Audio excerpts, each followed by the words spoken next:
Why is diversity a critical part of your business and such a valuable asset? The reason for that is that our focus on diversity is a broad-based definition. It's about diversity of thought, style, experience, and approach. And the idea is to drive as much diversity as possible, again, to drive innovation and ultimately business results. What would you like to see accomplished with the release of this study? One is the importance of actually marketing yourself and demonstrating your accomplishments, which is something that naturally, and research tells us, women don't do as well as men. The second piece is about networking. We want women to actually understand the value of networking, the importance of building your brand internally and externally in order to advance your career. The second importance of the study is actually focusing more at the organizational level.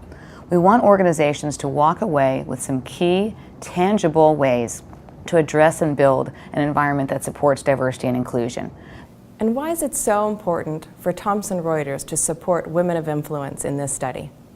Number one, it focuses heavily on research, so enabling us to actually track and research the history, the career stories of women who are already in senior positions and learn from them, just as we've done with this study. The second thing that Women of Influence does very, very well is provide networking opportunities.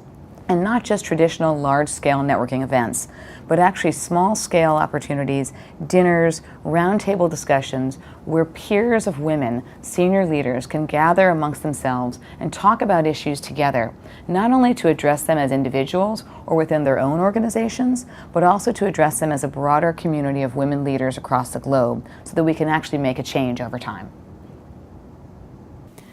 Thank you, Patsy. We're also joined by Barbara Annis, a global leader in gender intelligence.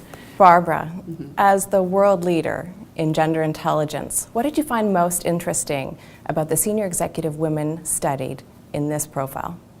You know, what was the most fascinating to me was that in 27 years of doing this work, I'm beginning to see this beautiful new trend. And the trend that's really showing up here is the fact that over 80% of the women rated their self-confidence through the roof. So what's the main solution that women can take from this study? I mean, there's two things that really speaks to the study, and I hope everybody reads it because it really has breakthrough insights. One is that women are empowered and women are self-empowered, right? And they're self-initiated in their leadership. And often we've seen in our research in the past that that was a problem, that women tended not to be self-initiated. And the other things that really we need to understand is that there's a culture inside organizations that needs to be able to really empower and capitalize on the amazing talents women bring to leadership. We also saw in the study that when it comes to networking and self-promotion, unfortunately men are still doing better. So what can we take away from this?